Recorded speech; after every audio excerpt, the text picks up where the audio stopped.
Lorsque nous avons emménagé dans cette maison il y a 3 ans, cela devait être un nouveau départ, une vie tranquille en banlieue d'une grande ville avec mon mari, Julien. Juste nous deux, pas encore d'enfants, et pas de pression. Nous voulions tous les deux profiter de cette étape de notre mariage avant de faire de grands changements. La maison n'était pas neuve, mais elle avait du charme. Un porche qui faisait le tour, une petite cour clôturée, un coin jardin qui recevait un bon ensoleillement. Nous l'avons obtenu grâce à l'une de mes relations à un prix trop beau pour le laisser passer.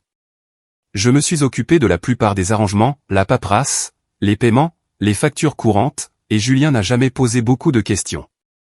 Pendant un certain temps, cela ressemblait vraiment à un rêve. Mais ensuite sont venues les visites. Ses parents, Monique et Gérard, vivaient dans un vieil appartement en centre-ville. Ils ont commencé à passer. Au début, c'était juste le dimanche, puis le jeudi.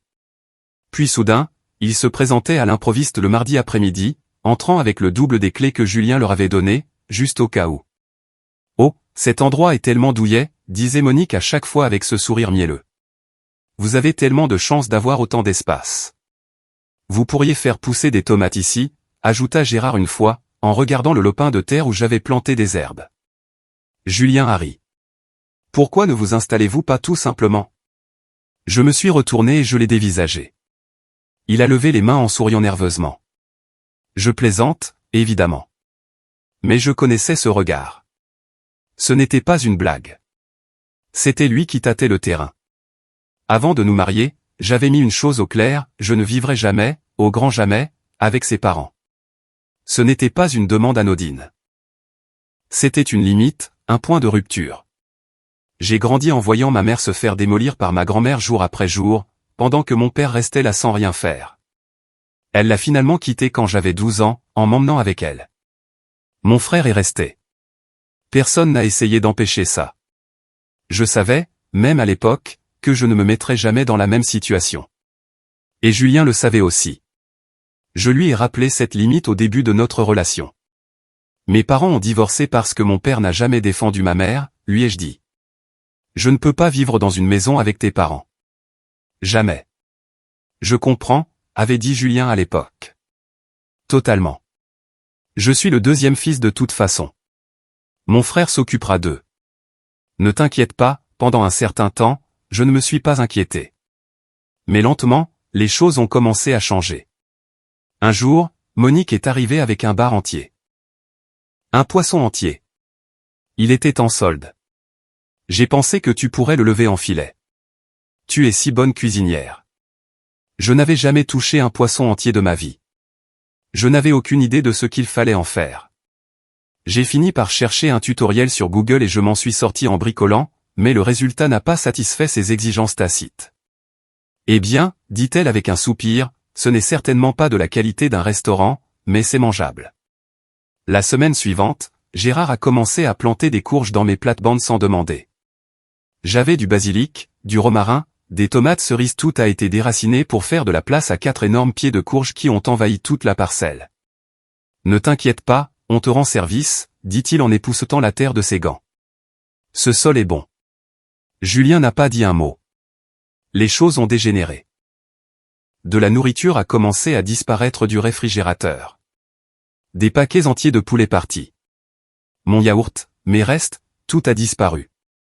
J'ai demandé à Julien s'il grignotait plus. Oh non. Je pense que mes parents se sont peut-être servis. Je leur ai donné la clé en cas d'urgence. Des urgences? J'ai confronté Monique poliment un soir. Et, pourrais-tu me faire savoir quand tu prends quelque chose dans le frigo? Je planifie parfois le dîner à l'avance. Elle a pincé les lèvres. Eh bien, peut-être que tu devrais l'étiqueter alors. Je ne suis pas télépathe. Julien, bien sûr, est intervenu. Chloé, ne sois pas mesquine. Ce n'est que de la nourriture. Quelque chose s'est brisé en moi à ce moment-là. Une amertume familière que je n'avais pas goûtée depuis des années. Cette nuit-là, je suis resté éveillé à regarder le ventilateur de plafond. Est-ce que c'est comme ça que ça a commencé pour ma mère? Une limite repoussée, puis une autre, puis le silence, puis la survie. Le lendemain matin, j'ai demandé calmement à Julien, est-ce que tes parents prévoient d'emménager? Il a cligné des yeux trop vite. Quoi? Non. Pourquoi penserais-tu ça? Je l'ai juste regardé fixement. Il a haussé les épaules. Même s'il le faisait, quel est le problème? Ce n'est pas comme si nous n'avions pas la place. Tu me l'avais promis. Julien a levé les yeux au ciel. Les choses changent, Chloé. La vie change. Je n'ai pas aimé cette réponse. Ce n'était pas seulement les mots. C'était son ton. Désinvolte. Comme si la promesse n'avait jamais compté. J'avais besoin de clarté. Et je savais qui me la donnerait. J'ai contacté Sophie, la belle-sœur de Julien. Elle était mariée à son frère aîné, Thomas. Sophie était calme, douce, jamais conflictuelle, mais j'ai toujours eu l'impression qu'elle remarquait plus de choses qu'elle ne le laissait paraître. Je l'ai appelée cet après-midi-là. Salut, ai-je dit. C'est un peu bizarre, mais est-ce que Monique et Gérard ont dit quelque chose à propos d'un déménagement? Une longue pause. Puis Sophie a expiré. Tu n'es pas au courant? Mon estomac s'est noué. Ils ne t'ont pas parlé de l'immeuble? Quel immeuble? Leur immeuble d'appartement va être démoli. Problème de fondation. Tout le monde a été prévenu. Les travaux commencent dans 2 mois. J'ai failli laisser tomber le téléphone. Ils ont essayé de trouver un endroit où rester. Thomas et moi avons proposé de les aider avec une location, mais ils ont refusé. Gérard a dit que Julien avait déjà accepté de les prendre. Je n'ai pas parlé. Et ce n'est pas tout, ajouta doucement Sophie. Quand nous avons découvert à quel point la relocalisation serait chère, Thomas a dit qu'il pourrait mettre l'appartement à son nom et que nous paierions les frais de réparation. Julien a pété les plombs. Il a dit que l'acte de propriété devait rester au nom de leur père.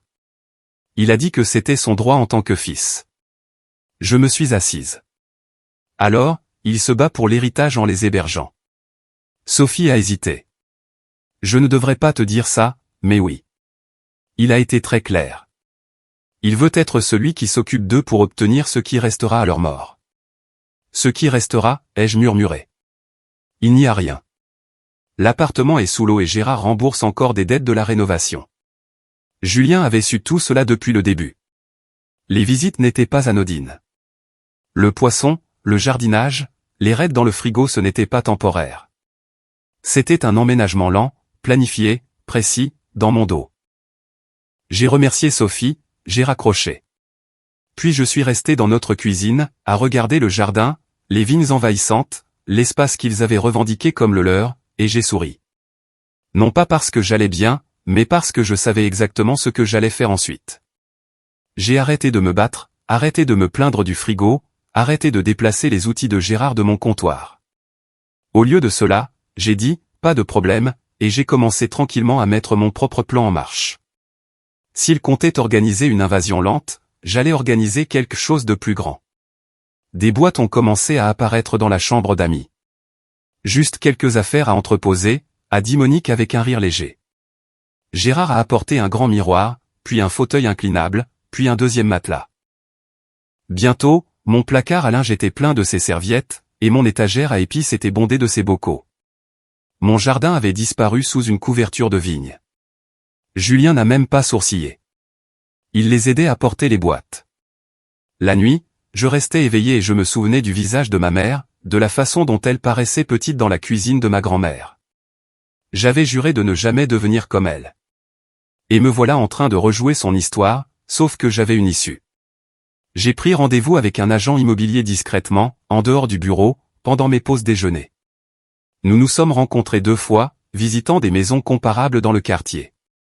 Elle m'a expliqué comment une mise en vente discrète pouvait fonctionner, comment les acheteurs pouvaient être alignés sans panneau public. J'ai hoché la tête en prenant des notes. Faites vite, lui ai-je dit. Je veux que ce soit fait avant que quiconque ici ne s'en aperçoive. Pendant que Julien et ses parents s'installaient plus profondément, je remplissais des formulaires et scannais des documents. La vente était presque prête à être conclue. J'avais juste besoin du bon moment pour tracer une ligne. Il est arrivé lors d'un dîner un mercredi pluvieux. Gérard avait de nouveau réquisitionné mon grill. Monique avait préparé une tourte grumeleuse. Et Julien se comportait comme un hôte gracieux dans son propre petit royaume. On est si bien ici, a roucoulé Monique. Chloé, tu as été une telle bénédiction. Gérard a souri. On se sent déjà comme à la maison. Julien s'est penché en arrière sur sa chaise. Vous devriez simplement rester. Sérieusement, plus d'aller-retour. C'est votre maison maintenant. Il s'est tourné vers moi avec un sourire narquois. N'est-ce pas, chérie? J'ai posé ma fourchette et je les ai regardés tous dans les yeux. Bien sûr, ai-je dit calmement. Ça me convient parfaitement. Parce que ce soir, c'est ma dernière nuit ici. La pièce est devenue silencieuse. 3 visages me fixaient. Quoi, a aboyé Julien. Je me suis levé, je suis allé dans le couloir et je suis revenu avec ma valise. Je l'ai posée près de la porte et je lui ai tendu une enveloppe.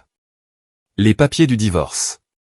Tu m'as promis que nous ne vivrions jamais avec tes parents, ai-je dit d'un ton égal. Tu as rompu cette promesse à la seconde où tu les as laissés emménager sans me le demander. Monique s'est levée d'un bond de sa chaise. Tu vas gâcher ton mariage pour quelques boîtes? Il ne s'agit pas de boîtes, ai-je dit. Il s'agit de confiance. La mâchoire de Julien s'est crispée. Tu es folle. On ne va pas vraiment divorcer. Signe les papiers, ai-je dit. Je l'ai déjà fait. Il a regardé ses parents. Le visage de Gérard était pâle. Les yeux de Monique brûlaient. Tu le regretteras, a-t-elle sifflé. Peut-être, ai-je dit. Je reviendrai samedi pour récupérer le reste de mes affaires. J'ai atteint la porte, puis j'ai fait une pause et je les ai regardés tous les 3. Vous devriez peut-être commencer à faire vos valises aussi. Monique a froncé les sourcils. Pardon? Vous verrez. Puis je suis parti. Ces dernières nuits, j'avais parcouru la maison en silence, faisant l'inventaire de tout ce dont il s'était emparé. Les photos encadrées sur les étagères n'étaient pas les miennes. L'odeur dans la cuisine n'était pas celle de ma cuisine. Même les coussins du salon avaient été remplacés. Monique avait dit que les miens étaient trop neutres et les avait échangés contre des coussins avec un motif cachemire rouge criard. Gérard avait accroché un calendrier avec des blagues sur le golf. Je n'avais pas ri une seule fois. J'ai passé la nuit de jeudi à passer en revue de vieux reçus, à résilier des abonnements, à organiser chaque document. C'était étrangement thérapeutique. Chaque tiroir que je vidais me donnait l'impression d'enlever une autre couche d'un mariage que je ne reconnaissais plus. Ce n'était pas du chagrin. C'était du soulagement. Lent et régulier. Vendredi, j'ai emballé mes derniers effets personnels, des albums photos, la montre de mon grand-père, quelques lettres de ma mère. Le reste ne m'importait plus. Qu'il garde les rideaux, les tasses et le canapé qu'il pensait posséder. Ils n'avaient pas seulement pris de la place. Ils avaient essayé de m'effacer de cet endroit. Mais j'étais sur le point de leur rappeler à qui appartenait réellement cette maison. Lorsque je suis sorti de la voiture samedi, le ciel était couvert, d'un gris calme et immobile qui rendait tout plus lourd. Mais je me sentais légère, calme, prête. Cette fois, je ne tombais pas dans une embuscade. J'arrivais avec un miroir, et ils étaient sur le point de se voir clairement. Le camion de déménagement est arrivé pile à l'heure. Je suis sorti en jean et chemisier propre, les cheveux attachés. Pas de drame, juste des affaires. J'ai monté les marches du Porsche. Julien a ouvert la porte avant que je ne frappe, les bras croisés comme un videur. Son visage semblait plus fatigué que fâché maintenant. Tu le fais vraiment, a-t-il dit, le ton bas et amer. Tu déménages vraiment? Je n'ai pas répondu. J'ai jeté un coup d'œil à l'intérieur. Les napperons de Monique sur toutes les surfaces. Le fauteuil de Gérard près de la cheminée, leur désordre s'imprégnant de chaque centimètre. Vous n'avez pas fait vos valises, ai-je dit platement. Pourquoi l'aurais-je fait, a lancé Julien. C'est toi qui pars. Monique est apparue derrière lui, les bras croisés. Gérard se tenait dans le couloir avec un demi-sourire suffisant, tenant une tasse que je ne reconnaissais pas, c'est toujours notre maison, a aboyé Julien. Tu ne peux pas débarquer et faire comme si tu étais aux commandes. Tu es parti. Je l'ai regardé fixement. Derrière moi, j'ai entendu le crissement des pneus sur l'allée de gravier. Des pas sur le chemin. Julien a froncé les sourcils. C'est qui, ça? Je me suis retourné, je me suis écarté. Une femme en blazer bleu marine portant un presse-papier a monté les marches à côté de moi. Bonjour, je suis Jeanne de l'agence immobilière Bellevue, dit-elle joyeusement. Chloé, merci de me retrouver ici. Prête pour la visite? J'ai souri et j'ai regardé au-delà d'elle dans la maison. Commençons. Jeanne a franchi le seuil comme si elle l'avait fait 100 fois. Professionnelle, enjouée, inconsciente du champ de mine dans lequel elle entrait. Julien n'a pas bougé. Visite? Qu'est-ce qui se passe, bordel? Monique a plissé les yeux. Chloé, qu'est-ce que c'est que ça? Gérard a fixé le presse-papier de Jeanne comme s'il allait le mordre. Jeanne leur a souri poliment à tous les trois. Nous sommes juste ici pour évaluer la propriété avant la remise finale des clés. Pas besoin de s'inquiéter. Ça ne prendra que quelques minutes. Remise des clés.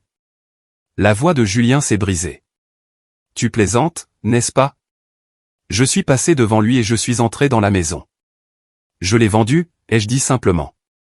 Tu as quoi? A haleté Monique. Le visage de Julien s'est tordu. Tu bluffes. Jeanne a feuilleté son dossier. Vente finalisée mercredi.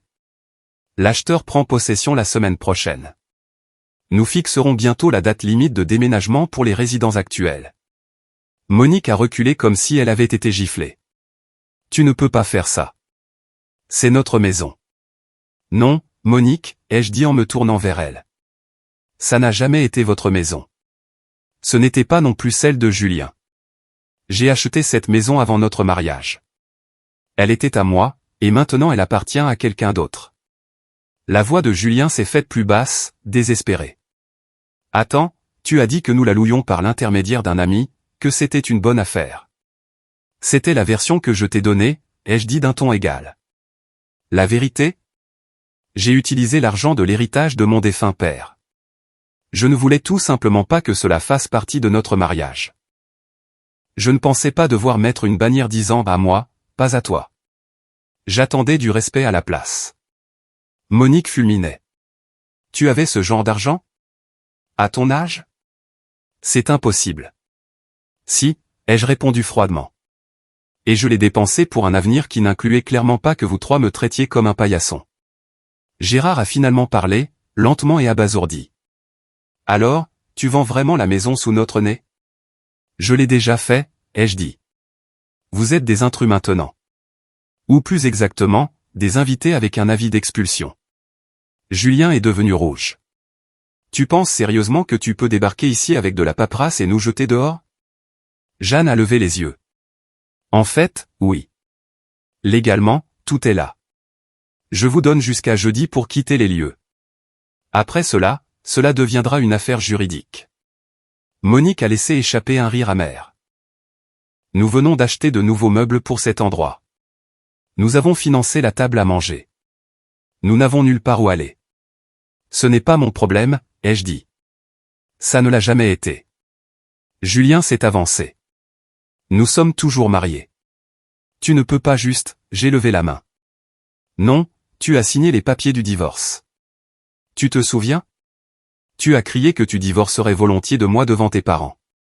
Alors maintenant, tu n'es plus mon mari, juste un type qui s'est introduit par la ruse dans la maison de quelqu'un d'autre et qui a perdu. Ses yeux sont tombés. Il n'a pas nié. S'il vous plaît, a dit Monique, la voix tremblante. Ne pouvons-nous pas rester un peu plus longtemps? Au moins jusqu'à ce que nous trouvions quelque chose. Je l'ai regardé, je l'ai vraiment regardé, et j'ai vu une femme qui ne m'avait jamais considéré comme une égale, seulement comme un outil. Quelqu'un qui cuisinait, nettoyait, se taisait et connaissait sa place. Non, ai-je dit.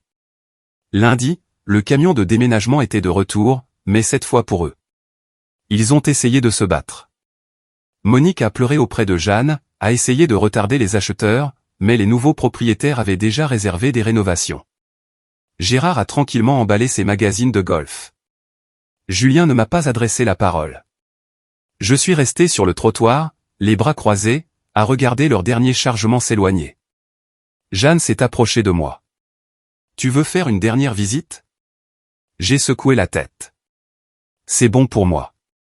Une semaine plus tard, Sophie m'a envoyé un texto. J'ai entendu dire qu'ils sont dans un petit appartement en location dans l'est de la ville. Tous les trois entassés. Julien est furieux. Monique appelle Thomas tous les jours, le suppliant de les héberger. Apparemment, l'héritage pour lequel Julien s'était battu n'était pas du tout un héritage. L'appartement était lourdement endetté. Gérard devait encore de l'argent pour des rénovations qu'il avait faites des années auparavant, pensant que la valeur augmenterait. Ça n'a pas été le cas. La seule chose que Julien a gagnée dans sa lutte de pouvoir familial était une responsabilité.